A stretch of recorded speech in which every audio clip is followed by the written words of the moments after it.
যে ভারতের কলকাতায় মূলত পশ্চিমবঙ্গের যে এমএলএ তার যে বক্তব্য, তার যে উস্কানি এবং তাকে আমরা বলছি চুলকানি, এই যে বিজেপির নেতা শুভেন্দু অধিকারীর চুলকানি, এই তার যে বক্তব্য, এটা একটু আমরা শুনি। শোনার পরে আমরা আবারও একটু আলোচনা করতে চাই এই ভারতের যে আগ্রাসী মনোভাব। মানে আপনি বক্তৃতাটা শুনলে বুঝতে পারবেন, মানে এটা পরিষ্কার হবে। হয়তো আমাদের দর্শকরা দেখেছে, আমরা আবারও দেখতে চাই। নুন আপনার আছে, আয়োডিনটা ভারতে।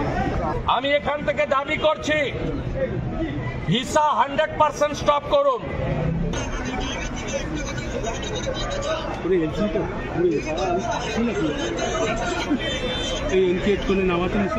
এই নাবালক যারা মন্ত্রীর পদমর্যাদায়, তাদের এই ধরনের ভারত বিরোধী কথা বলা বন্ধ করুন। আর চিকিৎসা নেওয়ার জন্য করাচি আর লাহোরে যান। আমাদের প্রত্যেকের সঙ্গে বাংলাদেশের বহু মানুষজনের আত্মীয়তার সম্পর্ক আছে, শুধু আমাদের নয়। আমরা এর আগে মুজিব সাহেবের সরকার দেখেছি, উনি মুজিব সাহেবের সরকার দেখেছে, উনি হাসিনার সরকার দেখেছে, উনি সব সরকার দেখেছে। উনি কিন্তু একটা জিনিস আমি পরিষ্কার করে বলতে চাই, উনি ইউনূস সাহেবের সরকার দেখে নাই। তো এখন ইউনূস সাহেবের সরকার। আমি একটা জিনিস বলতে চাই, সে যেভাবে বলছে শুনুন, একজন দাদাগিরি, মানে এটা পরিষ্কার দাদাগিরি। হ্যাঁ, মানে আঙ্গুল উঁচিয়ে সে বলছে নাবালক। আরে শুভেন্দু গালি দিতে, মানে লাইভে গালিও দিতে চাচ্ছি বলেন। হ্যাঁ, বোকা ড্যাশ দা। হ্যাঁ, তো এখন এই মানে যাক গালি দিচ্ছি না। হ্যাঁ, এখন এই বেকুব উজবক ও জানে না যে এই যে নাবালক যাদেরকে বললো, এই নাবালকরা কোমরে দড়ি লাগিয়ে এই মানে ফ্যাসিস্ট শেখ হাসিনাকে টেনে নামাইছে রাস্তায়। এই নাবালকরা ভারতের নাকে দড়ি দিয়ে গুড়াইতেছে, যার কারণে তোরা পাগলের মতো এখন বন বন করছিস। এই নাবালকরা তোদের পাছায় আগুন ধরিয়ে দিয়েছে এখন, যার কারণে তোরা উল্টা পাগলের মতো পোলাপ বকছিস। এই নাবালকরা তোদেরকে, যাদেরকে আমরা বলছি আমাদের গর্বিত জেনারেশন জি, এই জেনারেশন জি, তোদের জেনারেশন জিরা তো শেষ, ধ্বংস। আমাদের বাংলাদেশের জেনারেশন জি দেখিয়ে দিয়েছে কিভাবে ফ্যাসিস্ট শাসনের অবসান ঘটাতে হয়। তো এখন প্রশ্ন হচ্ছে, সে যেভাবে মুখ বিকৃত করে যে বক্তৃতা রাখছে, আপনি বলুন যে এই মানে এখান থেকে বোঝা যায় যে তাদের পাছায় আগুন ধরানো হয়েছে। এবং যে কথাটি আমি শুরুতে বলছিলাম, এবং আমরা যে কথাটি আমরা আমাদের থামলেনে করেছি, থামলেনে যে বিষয়টি এনেছি, আমরা বলছি যে বোল্ড আউট করেছে বিএনপি। তারা যে স্টেটমেন্ট গুলো দিয়েছে মামুন ভাই, এই প্রত্যেকটি স্টেটমেন্ট ছিল চুলকানিমূলক, এবং প্রত্যেকটি স্টেটমেন্ট তাদের ছিল উস্কানিমূলক। এবং আপনি দেখছেন যে রিপাবলিক টেলিভিশন বিশাল ব্যানার করেছে, এই চিন্ময় এর নাকি আইন কি বলে অ্যাডভোকেট ছিল, যাকে হত্যা করা হয়েছে। মানে সিনারিওটা করতে চাচ্ছিল যে চিন্ময়ের আইনজীবীকেও হত্যা করা হয়েছে, বুঝছেন? এই পুরো সিনারিওটা ছিল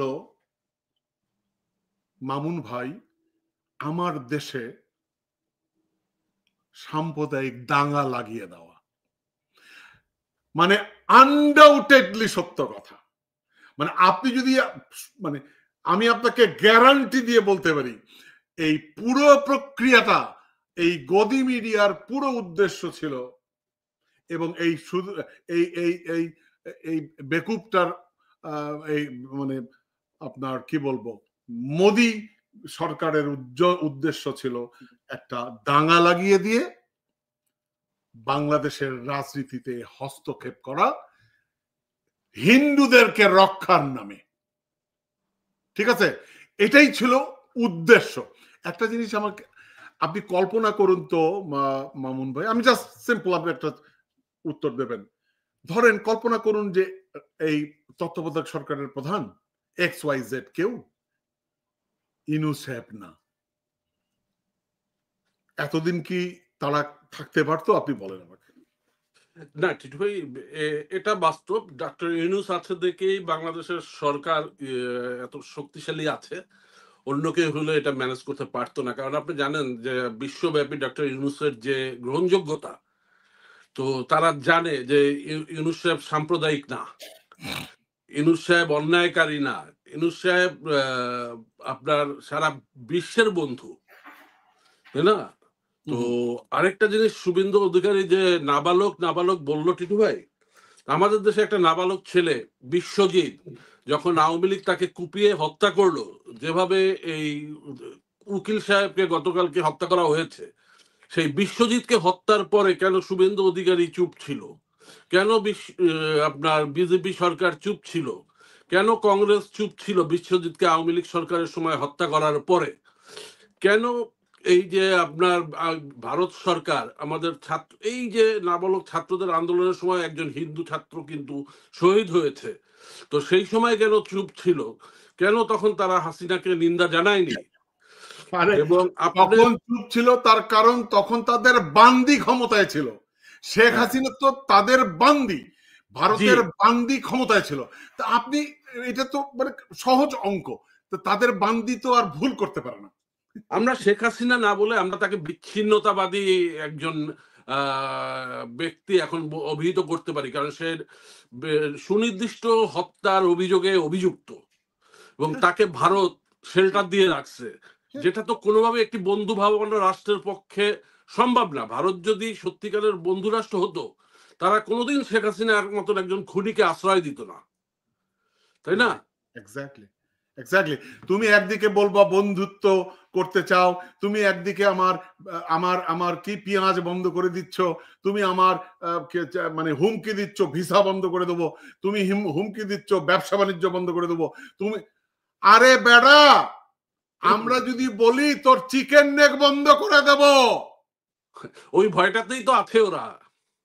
আমরা তিস্তাবারের যদি এখন চায়নাকে দিয়ে দেই, আমরা যদি এখন বলি চায়নাকে দিয়ে দিব, দিয়ে দেই কি দিয়ে দিব, আমরা উল্লেখ করবো কি বলে এই গভর্নমেন্টকে, ইউনূস গভর্নমেন্টকে, এবং এটা দ্রুত চুক্তি আমাদের সেদিকে যেতে হবে কিন্তু ভাই। অবশ্যই চায়নাকে দিতে হবে, ফেনী নদীর উপরে ব্রিজ ভেঙে ফেলতে হবে, অবশ্যই। এখন আপনি বলেন, আমি যে কথাটা বলতে চাচ্ছিলাম যে তাদের একটা মহাপরিকল্পনাতে এই ইউনূস সাহেবের সরকার পানি ঢেলে দিয়েছে। তাদের এই মহাপরিকল্পনা, এই যে হিন্দু মুসলমান দাঙ্গা, এখানে পানি দিয়ে দিয়েছে ছাত্র জনতা। তাদের যে পরিকল্পনা ভণ্ডুল করে দিয়েছে, এটা তো সত্য, তাই না? হ্যাঁ, এখন দেখুন আমি আপনাকে একটা তথ্য দেখাই, আপনি এটা নিশ্চয়ই দেখেছেন। এই তথ্যটি আজকে প্রকাশিত হয়েছে। Minority groups in Bangladesh feel safe under interim government.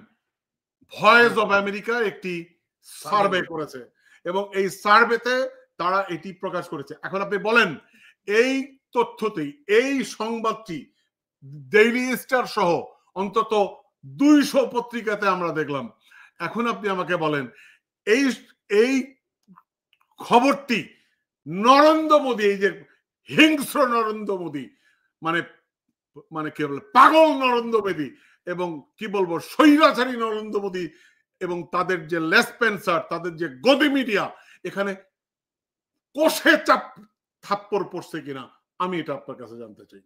না অবশ্যই এখানে তো আপনার এটা আমি থাপ্পড় পড়ছে কিনা জানি না, বানরের লেজে আগুন দিয়ে দিলে যে অবস্থা হয় ভারতের সেই অবস্থা করে দিছে। Exactly, right word, right word. True, কারণ ট্রু। নাবালক বলে পাগল হয়ে যাচ্ছে টিটু ভাই। এই 52 সালে কিন্তু নাবালকরাই করেছে। ৭১-এ নাবালকরাই দেশ স্বাধীন করছে। ৯০-তে নাবালকরাই করছে। আবার এই ২৪-এ এসে নাবালকরাই করছে। তো ভারতের নাবালকে অনেক ভয়। হ্যাঁ, ভারতের নাবালকদের অনেক ভয়। আপনার বাংলাদেশের দেখেন নাবালকরা দেখায় দিছে, এইটাই অ- ওদের ভয়। হ্যাঁ, অথচ ১৯৮৪ সনের ৩১শে অক্টোবর যেদিন ইন্দিরা গান্ধী নিহত হলো, সেদিন মাত্র ৪০ বছর বয়সে একজন নাবালক রাজীব গান্ধী ভারতের মতো এত বড় দেশের প্রধানমন্ত্রী হইতে পারছে, তাতে সমস্যা হয় নাই কিন্তু। আমার দেশে নাবালকরা মন্ত্রী উপদেষ্টা হইলেই সমস্যা।